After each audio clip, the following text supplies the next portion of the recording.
Well, hola, and welcome to Puebla.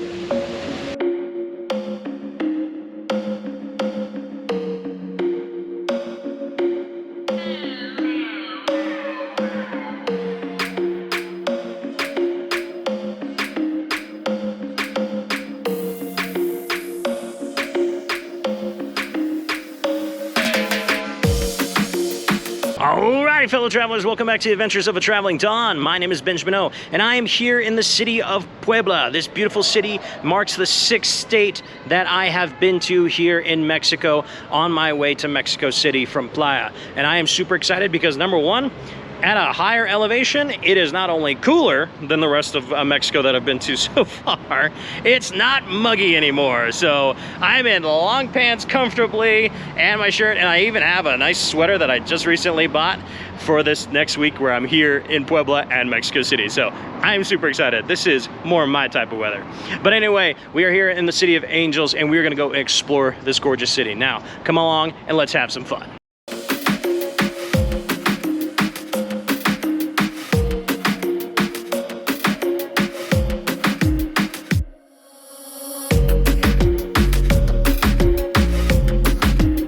So you want to start off your day here in Puebla, you got to get something to eat and maybe some coffee or caffeine in you. I've got a duo of places where you can do both. One is a place for breakfast. These are both on 3rd Avenue, by the way. And the one for breakfast is La Fonda de Saint Augustine. It's been around since 1938. It even has a plaque that says the date that it was established. Reminds me very much of places in Spain, particularly like Madrid, that, you know, when you go to these local historical spots, they will always have their kind of like plaque, and it's like, it's a pride thing with them, and it's absolutely fantastic. But the food was simple, really good. You can see why they've been around for pretty close to about 90 years now, and it is absolutely amazing. It was just simple fried eggs, a little bit of fried tortilla, black beans, and then of course a plate of fruit as well. Some fresh tortillas to kind of mop things up. It was amazing. And then when you're done with your food, or if you want coffee before food, come right across the street from La Fonda to this place called Cafe Aroma High Grove. This place is just a small, cute little cafe spot. I think they do have food at certain times, but they didn't today. So all they have is, of course, the cafe and the coffee. Now, what's cool about it is they can actually, I saw that there was a gentleman that was before me, where they can actually give you full bags of coffee. If you're staying in Puebla for a certain amount of time, you can get a bag of coffee to take back to your place so you can have their brand of coffee in the morning for yourself. But for myself, my traditional Americano, I'm a simple kind of black coffee kind of guy with just a little bit of sugar. Occasionally, I usually will try honey in it, but not every place has honey. But anyway, to you guys. Ooh, that's nice. Not too acidic either. Very, very good Mexican coffee.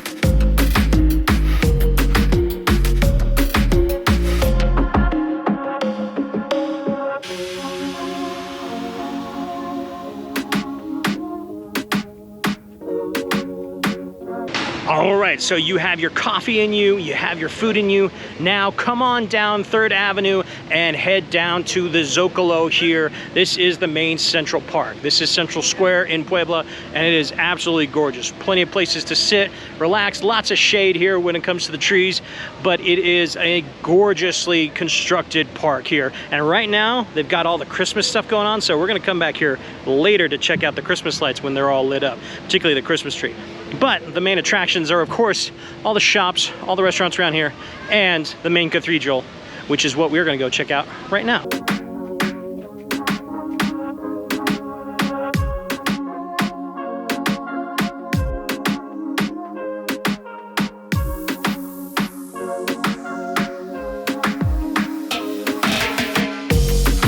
Now, the city of Puebla is known as the City of Angels here in Mexico, and there is no other place that truly personifies that than the cathedral here behind me. The Cathedral de Puebla is absolutely gorgeous. It's a massive basilica that just, you know, it goes in the Renaissance style of Spanish and French cathedrals, and it very much looks so inside with their own flair. It is just, it's absolutely amazing, the architecture and the artwork that went into this. And I believe it was built, it took about two and a half centuries, because it started in about 1525, and it wasn't fully erected. The last tower wasn't fully done until about the late 1700s.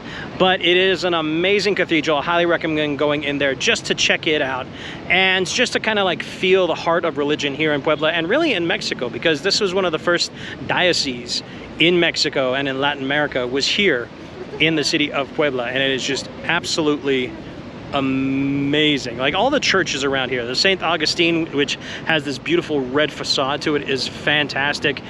You just have these churches all over the place. It's a very deeply religious area here in Puebla. So anyway, yeah, that is the cathedral. Definitely check that off when you're here. Now let's continue the tour of Puebla.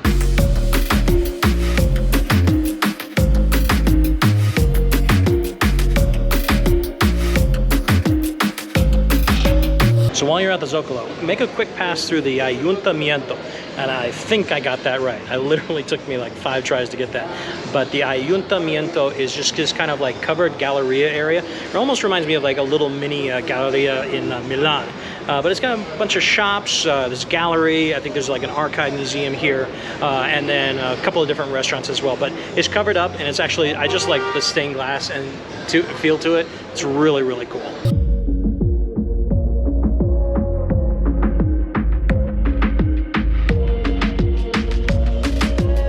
So if you're into history and you're into books, come here across the street from the cathedral. This is on 5th Avenue.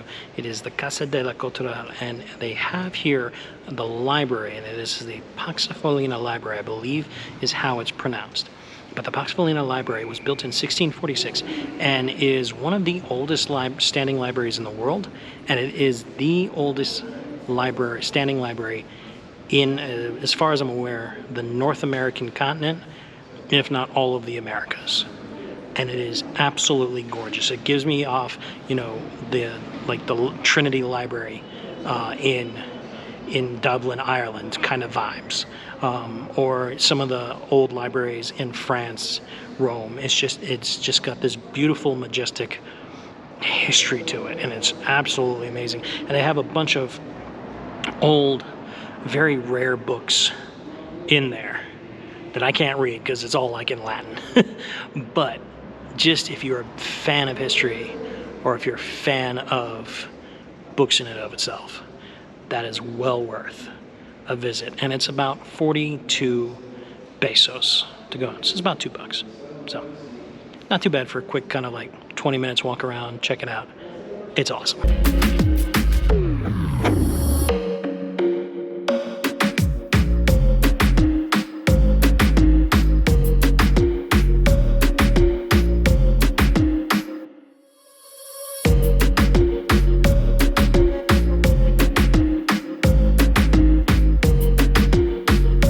So when you're walking around Puebla, something to always look for is, like you saw earlier when I was at La Fontaine, are these kind of plaques on certain buildings, and usually they'll be followed up with a historical kind of like fact sheet right there for you. This is a city steeped in Spanish style culture, colonial culture, so there is a lot, and you'll always find like all these buildings that may be repurposed now had a different function centuries ago. So always be on the lookout for that if you're into the history of the place that you're visiting.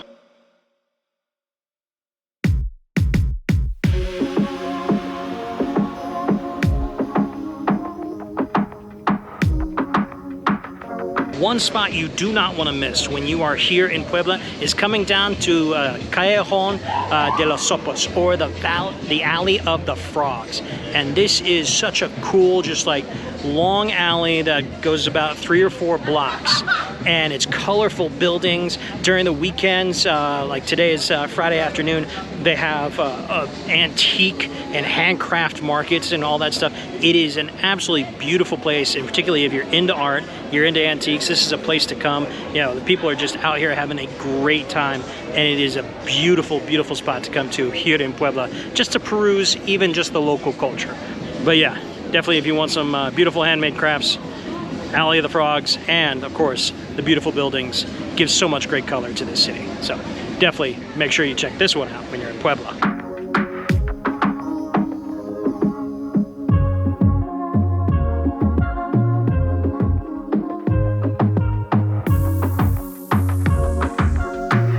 So almost as a continuation of the whole art theme here in Puebla, as that you started in the Alley of the Frogs, continues up here to the Barrio del Artista, or the Artist's Barrio.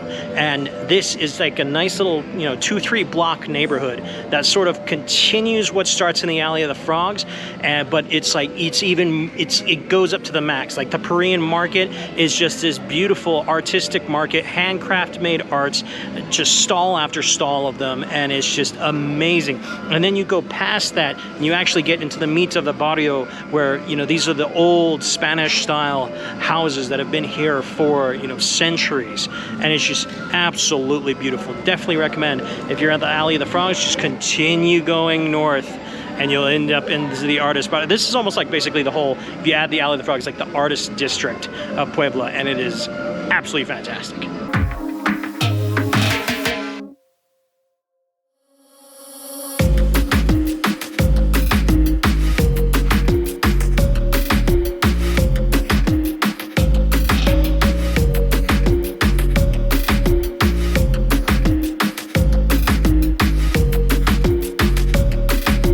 Remember one thing: when you're here in Puebla, or eventually Mexico City, which is where we're going to after this, it is a high elevation, so it is rather dry and cooler air up here.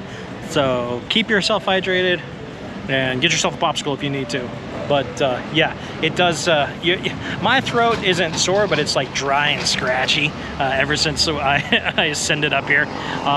So yeah, when you're out and about and you're not in a humid controlled area like the apartment, it can get a little meh, but at least on the throat.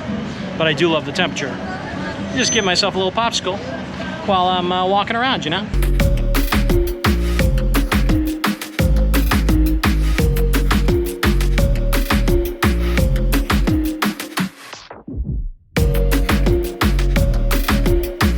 So one street that you do not want to miss, because it is the heart, the bustle of Puebla, is Cinco de Mayo Street.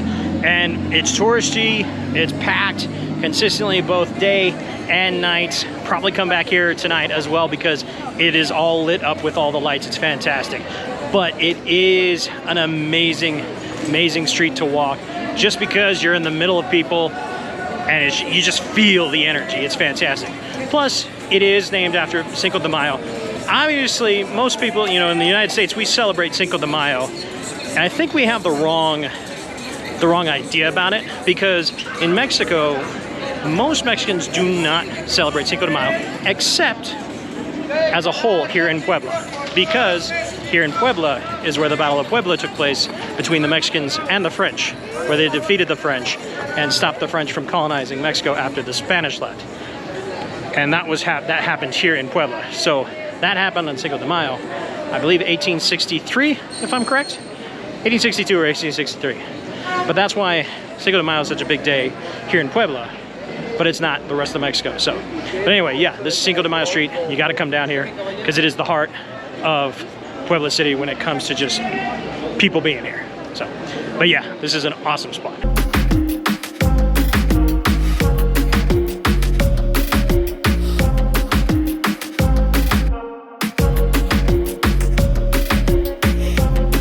So a branch off from Cinco de Mayo Street is Calle de Dulces de Santa Clara.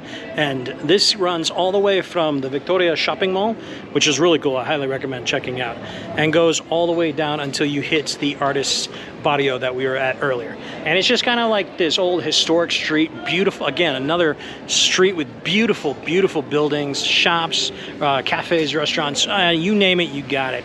And it's absolutely just fantastic. Come down here and just take a nice walk, and you can definitely get a lot of those Instagram pictures here because of the buildings. It's just amazing. So among the many things that Puebla is known for, the religion, the culture, the art, the architecture, one of the biggest things, of course, is the food. And Pueblan food is known around the world. Of course, being the most popular one is mole, but what you probably didn't know is Puebla is very well known for its sweets. And this place over here behind me, Tortitas de Santa Clara, here on Dulces Santa Clara Calle, this place is awesome. You can find, honestly, you can find sweet shops all around the city of Puebla, particularly in the Central District, all over the place. But I stopped into this place because it's literally right across the street from the next spot I'm going to show you guys, which is the meat of this video. But I had to get a little candy first. Got me some butter rum hard candy. Ooh, that's nice. That's better than most butterscotch candies I've ever had. Okay, so for the main event here in the Puebla video, I am at this place called Esancia Poblano. This is on Santa Clara Street that we were just outside of, right across the street from the sweet shop. And it's a beautiful, beautiful restaurant. I'm here for a little 2-hour sort of like experience of Pueblan style food, how it's made, and then we're gonna have dinner at the end of it. So this whole thing is just gonna be a great experience. But I got to start off with a cocktail my buddy Diego here made, and this is called the Chupacabra. Now he put ancho reyes, it's like a chili liqueur in there with juice, I think it's like orange juice, and then there's also Modelo and fresca water as well. So it's an interesting mix. I've never had that. Kind of like a spiced rim, so let's try this.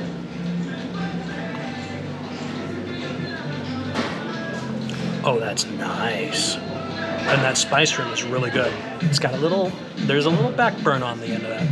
But that is really, really good. Well done to my buddy Diego. That's the bartender extraordinaire here at Esancia. So when you first come onto this tour, Andrea right here, who is the hostess, she will go into the history of this place, which really starts with her grandmother, correct? Yes, of course. So her grandmother really kind of started this all. She was a curator of the museum? Yeah. Yeah, so she worked in a museum, and she had all these people that were coming, because back then, there wasn't a lot of people that, at the time, had a lot of restaurants. It was all street food? Yes. So, see, it's all street food. And, they were, they're, white guys like me, they were getting Montezuma's Revenge, which I had about a week before doing this video. So she created, a place where people could come and have mother's cooking. Like this whole place is about mom's cooking, correct? Mom's cooking. Yeah. So there's no chefs. No. So Andrea, all your places, it's only moms. Yes, moms only. So only moms. And what you get depends on how mom feels. So if mom's feeling good and sweet, you get the sweet stuff. If mom is angry, everything's gonna be spicy. So we'll see what we get today.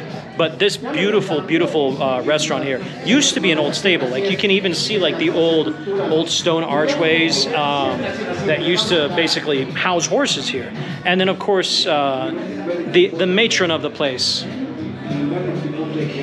Abuela, Alicia Torres. That is the mama, that is the grandma, that is the founder of this place. So this is going to be an awesome, awesome experience. I can already tell. So during your experience, you're basically plied with alcohol. So cheers. Cheers. Drink number 2, guys. Ooh, it's a blue corn beer. It's actually not too bad. Andrea, that's actually really, really good. Thank you. Yeah, fantastic. And now the cooking lesson begins. Okay, what are we doing? Chile mulato y chile pasilla. Okay, so I got 2 different types of chilies going on here. All right, so what are we doing? Yes. When the chili is dry, the name is chile mulato. When it's fresh, the name is chile chile poblano. Chili. When it's fresh, poblano. Fresh is poblano. Yes. And when it's dry, it's chile mulato. Dry is chile mulato. So poblano is wet. Dry is Mulato. Mulato. Okay. And the name is chile pasilla when it's dry, and when it's fresh, the name is chile chilata. Okay. Okay? You want to try? Let's try it. Okay? Trying chilies here. You can turn and eat them. So there's a dry chili. It's hot? It's spicy? Mildly. Okay. It's not too spicy. No, wait. No, now that's good. Starting to kick in. But slightly sweet, too. Yes, of course. No, that's actually not too bad. And We almost forgot. yes. We got to put on our chef's coats here. Time to get serious. How the hell do I put this on? Oh, I gotta take my hat off. Excuse me real quick. Excuse me as I get dressed. For some reason, that was a little harder than it was supposed to be. I don't know why, but I am official now, baby. Cooking here at Esancia. Okay, so another thing that we got going on here, because this is the sweet that we're making, got a little actual burnt sugar, and it's like an actual comb of burnt sugar. I've never seen that before in my life. Let's get that little. Ooh. Well, that's really nice sugar. Okay. That's fantastic. Really good. Chocolate. And we got the chocolate. So you got little triangles of chocolate. Cinnamon. And of course, can't go wrong with the little cinnamon right there. Peppers. Okay. So we got some different types of peppers here as well. Pepper, anís, semilla de cilantro y clavos. Okay. And all this is going into the mole.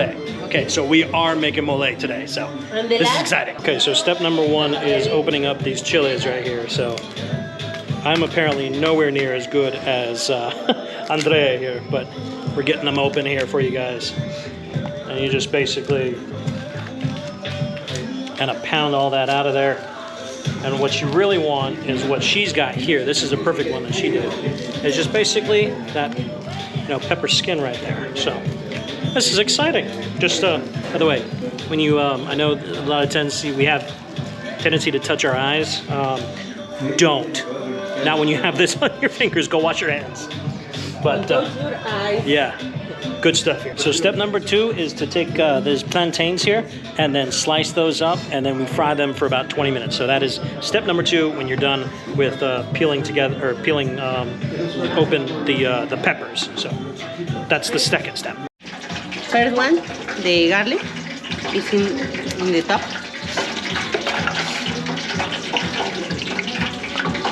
That's the plantains. Plantains. Okay, so we got garlic, plantains, and onion. Yeah. All in the fryer here. But looking good. But we need to cover the garlic because it's jumping. Oh, okay, gotcha.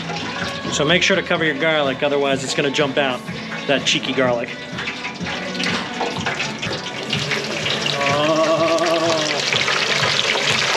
For 20 minutes. 20 minutes? 20 minutes. 20 minutes, you have to fry all of that together. All right, so next step is putting the sesame into the pan here. And move. And so, is that just toasting it? Toasting. Okay, so we're toasting sesame in here. So next after the cinnamon, then we go ahead and add all of the other seasonings as well in there. So let's go ahead and dump these in real quick. Oh man, you can even just start to smell those spices starting to toast up. It's like, oh, it's so good, man. I cannot wait for this to be ready. All right, so now it's time to put that seasoning mix into this Thermonics. I'm not sure, but it's some kind of blender and whatnot. It looks really good. Looks like a food processor, I'm guessing.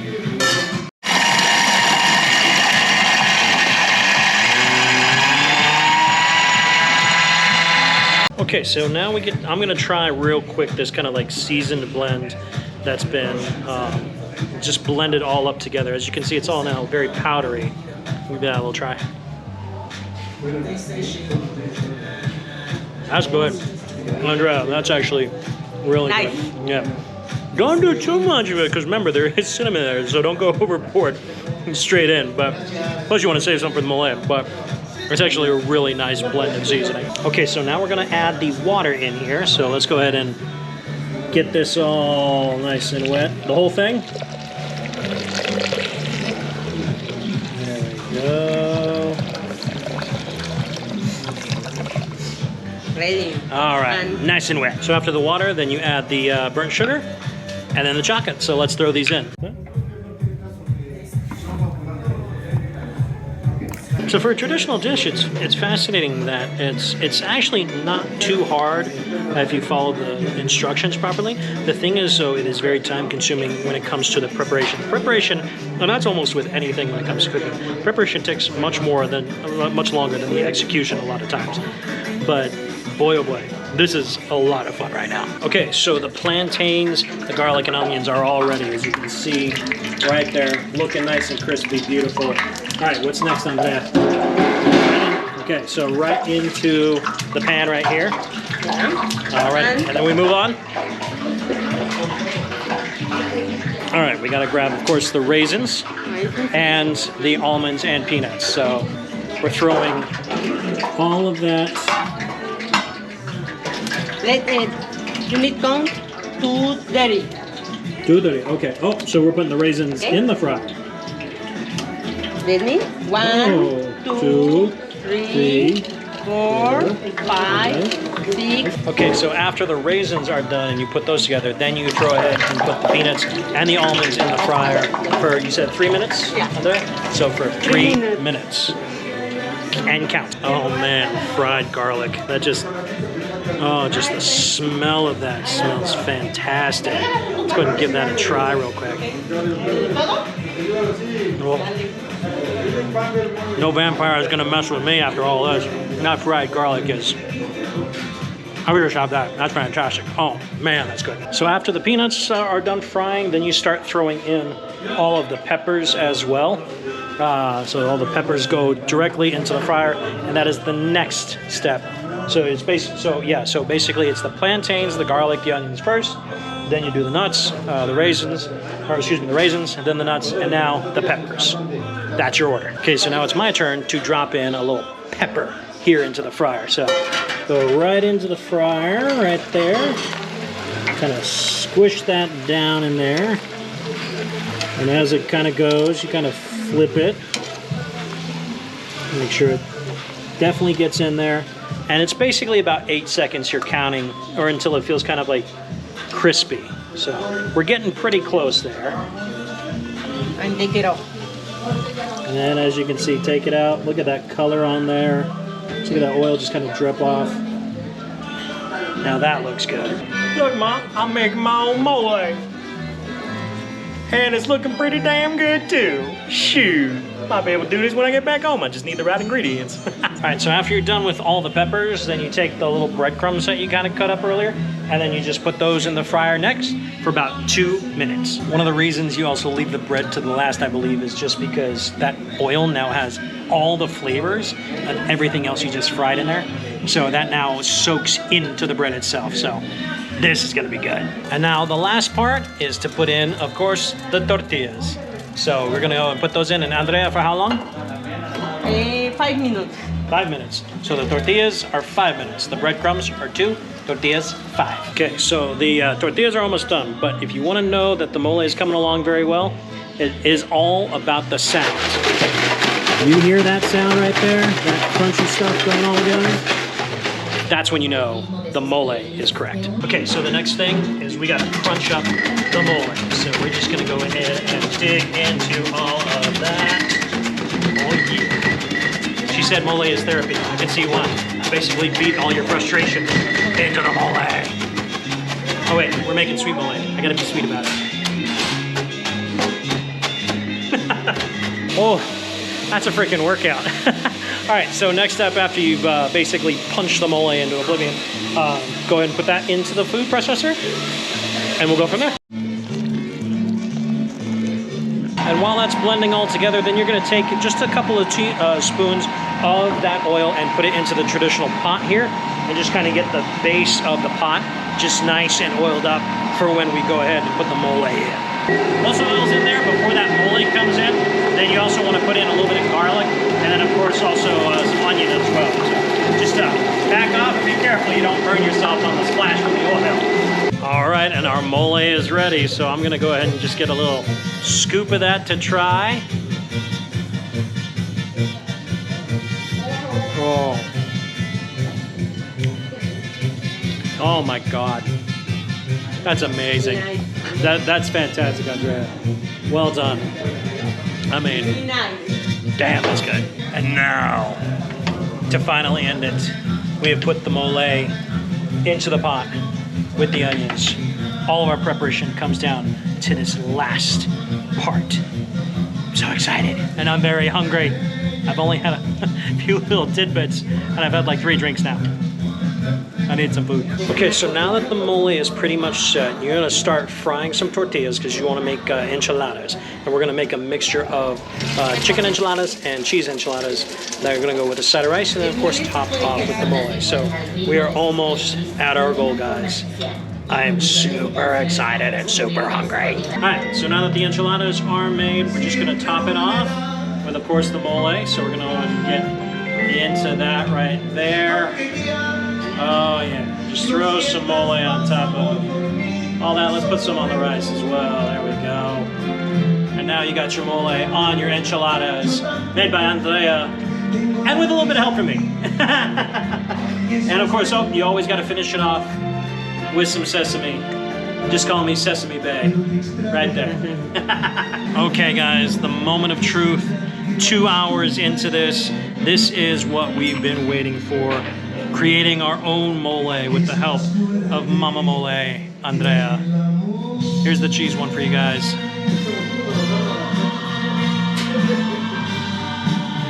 Oh my God. That is so good. That's a mixture of spicy, chocolate sweetness. Oh, and then just the saltiness of the cheese. That really helps. Now, let's give the chicken one a little bit of a try as well. We're gonna try it with the protein there.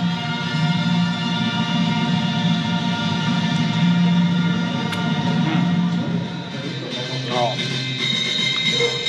Both are fantastic. I mean, I can't really take a whole lot of credit because I learned from the teacher, from the master, Miss Mama Andrea herself. Andrea, gracias. Thank you so much for you. This has been so great.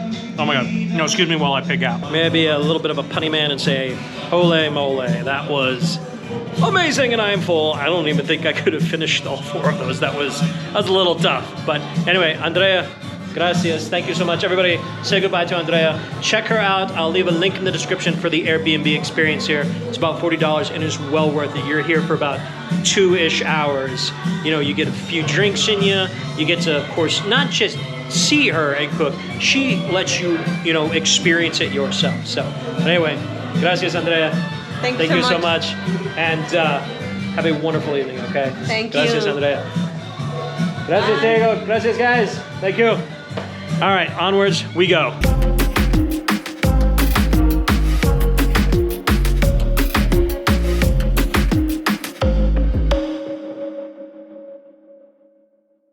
Okay, so we're back at the Airbnb for just a little bit, wait for the sun to go down a bit, and then we're gonna go out. I'm gonna head back out to the Zocalo and the surrounding area, Cinco de Mayo Street, because that's where all the Christmas lights are at right now. So we're gonna go see that in just a quick minute. And we're back out on the streets, and I'm literally on the way back to the main square. I have ran into a ladies' march, ladies and gentlemen. I don't know what's going on, but I like the music. I'm jamming.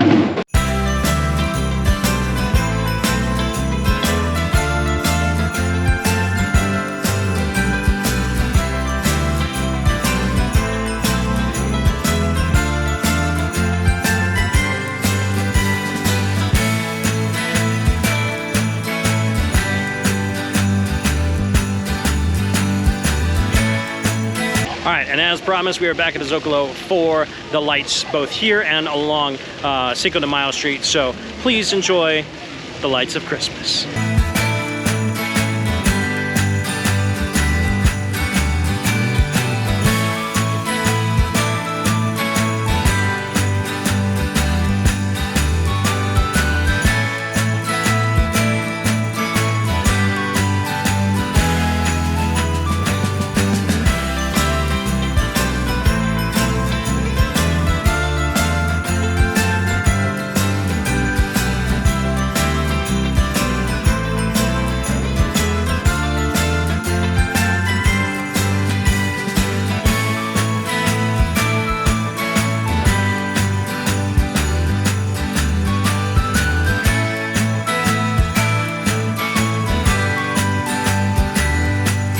So after all of that today, I have got to stop for a nightcap, and this is a place called Miel Agave. It's on the 7th Avenue. It's about 2-3 blocks down from where I'm staying at the Airbnb, maybe about 4 blocks and 1 over down from Zocalo. But this is a mezcaleria, and boy, do they have a selection of mezcal. They got a large selection. It is huge. And I just got myself one from Puebla. They've got about, from Puebla. And they've got about, maybe about 20 different ones, specifically from Puebla, and another 100 more. It's just ridiculous. But this is Los Fuertes Mezcal. So cheers to you guys, and to a very successful Yeah.